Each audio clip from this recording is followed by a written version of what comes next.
Hey guys, welcome to Hip Hughes History. There's not too many things that historians tend to agree upon, but there might be one, that the Treaty of Versailles sucked. So in this lecture, we're going to frame it out, we're going to chop it up, and we're going to serve it up on a bed of learning. So let's go get her done right now.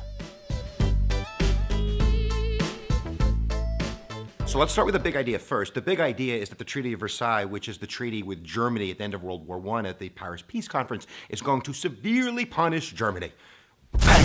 Like, after they lost, they're going to lose big time. We're going to punch them in the face like 1,000 times. First, they're going to take guilt. We're going to take their land away. We're going to make them pay. We're going to make their army like this big. And really, we're going to, in a sense, punish them so harshly that Adolf Hitler is going to be able to use that energy and that sense of German nationalism and pride to really use that to, rise himself to power and really start World War II. So a lot of historians would point to the fact that the Treaty of Versailles, which ended the war with Germany at the end of World War I, is really one of the direct causes for World War II. So now that you can hang your hat on a big idea, let's backdrop a little bit and then take a look at the treaty.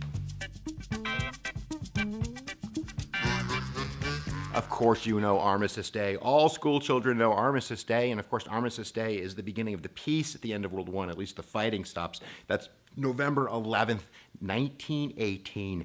The Treaty of Versailles, which is specifically with the Allied powers and Germany, isn't going to go into effect until June 1919. That's more than 6 months after the fighting stopped. So it's a rather lengthy conference to nail down these points of peace, I guess that's what you would say. And it's actually 5 years to the day that Archduke Ferdinand was shot, which started World War I. So 5 years after World War I starts, it's kind of officially over, at least with Germany, with the Treaty of Versailles.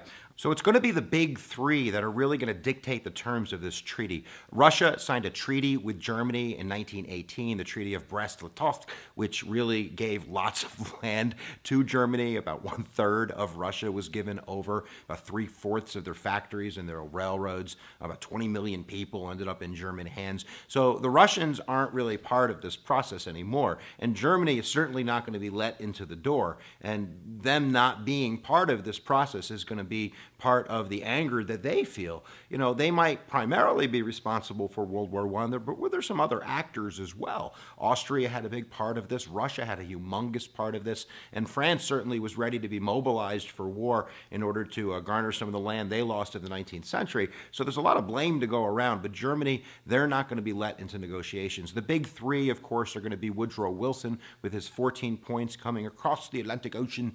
Why did I do a British accent? From the United States, we have George Clemenceau from France, and he's probably the angriest of the bunch. You have to remember that France shares a border with Germany. Most of the Western Front is fought in France. They lost like 1/5 of their adult male population. They're really angry. They don't want to be invaded anymore.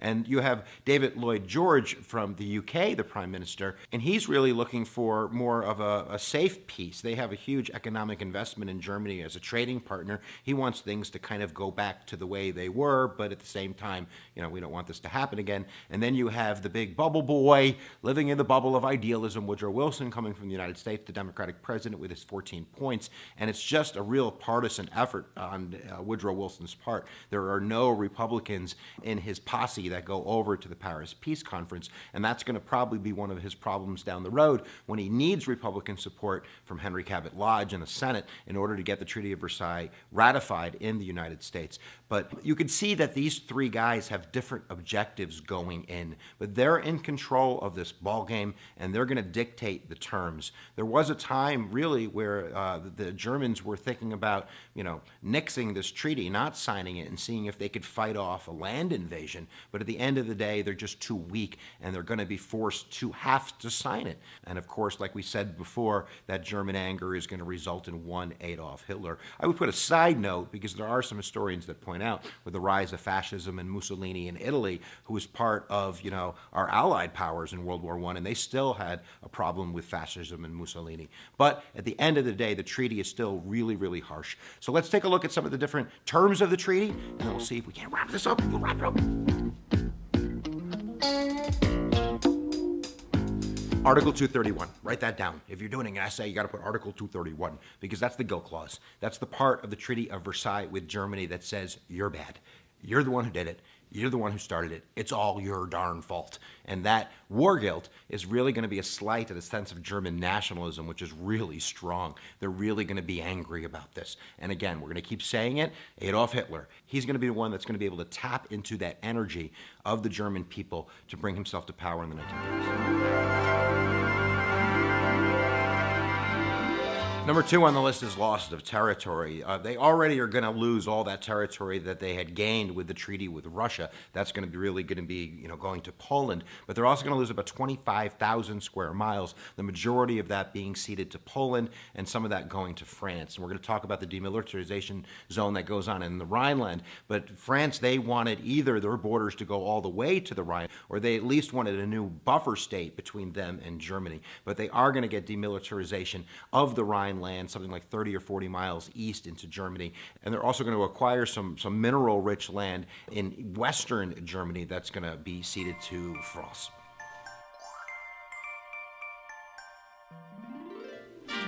The League of Nations colonial mandates. We'll talk about the League of Nations in a few minutes here, but there are going to be colonial mandates which are going to force Germany to basically give up their sovereignty over these colonies that they have around the world. They have colonies in Africa, they have colonies in the West Indies, they have colonies all over the place. So they're going to be split up, and guess who's going to get them? The majority is going to go to France, it's going to go to Belgium, it's going to go to Japan, who was another ally there. So they're basically going to take some of the prized possessions of Germany away, and again, the Germans are like, oh, we're really angry. And Adolf Hitler's going to be like, yeah, follow me. So military restrictions is a huge deal. We're going to make their army so small, you're going to have to do this. Just look at it. It's going to be so tiny. They actually capped the army at 100,000 men. The Navy severely limited. No more submarines, no Air Force, no planes, no arms trading, no conscription. And we're also going to basically create a buffer about 30, 40 miles east of the Rhineland where we're going to actually occupy that part of Germany for about 15 years to make sure that they're going to pay the reparations, which we're going to talk about in a second, and they're going to keep this demilitarization thing going. But again, the German sense of nationalism, that love of their militarism, remember, Bismarck and all this kind of jazz, Hitler's going to tap into that energy. Every time I say Hitler, drink, unless you're a kid, then you got to have like a milkshake or something. I'm going to say it a lot. War reparations. We've probably all seen these kind of films of little kids with wheelbarrows filled with money going to buy bread because of the war reparations that were put on the back of the German people. In today's dollars, it's about $500 billion, about $500 billion. The Germans actually only paid back about $50 billion of that, and a lot of that was through the printing of money, which created that hyper-superinflation that made bread worth a wheelbarrow of money. But they did take about $20 billion in real money, like gold and assets, right away in order to pay for that occupation in the demilitarized zone in the Rhineland and to pay back some of the costs that the Allied powers had spent fighting this war with Germany. But again, that economic depression that occurs and the blame that goes on, we haven't talked about the blame that Adolf Hitler is specifically going to put on the Jews that live in Germany, but that's definitely going to happen in relation to them not winning World War I. The strikes that went on were blamed on the Jews, and the economy was blamed on the Jews as well. And again, you know how that works. Hitler's going to use that. He's going to rise to power. He's going to go to World War II. I'm done saying it. I'm not going to say it. So the last thing that we'll talk about is actually part 1 of the Treaty of Versailles. It was part of all of the treaties signed at the end of World War I, which is the creation of the League of Nations. And it's quite ironic because Woodrow Wilson, who invented the idea of the League of Nations, kind of United Nations body that would solve world problems to avoid going into something like World War I again, is going to be really the linchpin that is going to get the Germans to sign that treaty. The Germans had signed the armistice on the concept of the 14 points, that this would be a peaceful peace, that they'd be able to regain some type of autonomy and power in their country. And of course, we've talked about all these ways that we're socking it to them, we're punching them in the face. So the Treaty of Versailles is like the one piece of hope, right? The Germans will belong to this, that they'll be able to regain their sense of dignity, honor, and nationalism, and the League of Nations will be this fair entity that will be able to take care of Germany and the rest of the world as well. And of course, that's not going to happen when Woodrow Wilson brings that Treaty of Versailles back to the United States Senate. You remember American politics, he needs 2/3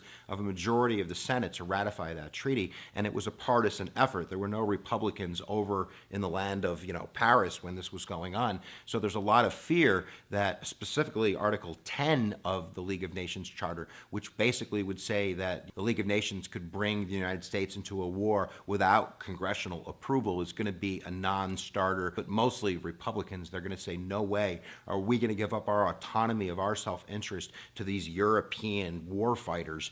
That's just silly. So Woodrow Wilson, who came up with the League of Nations, and the League of Nations goes into the Treaty of Versailles, and the Germans are all excited about it. Now the United States, probably the premier world power after World War I, is not going to be a part of it, and that is going to be one of the big reasons it's going to fail. And again, Adolf Hitler is going to rise to power and take us into World War II.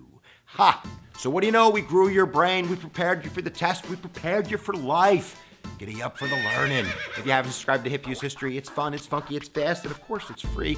All you gotta do is click the red button right there and hook a brother up. I always say, guys, where attention goes, energy flows. Thanks for watching, and we'll see you guys next time that you press my buttons.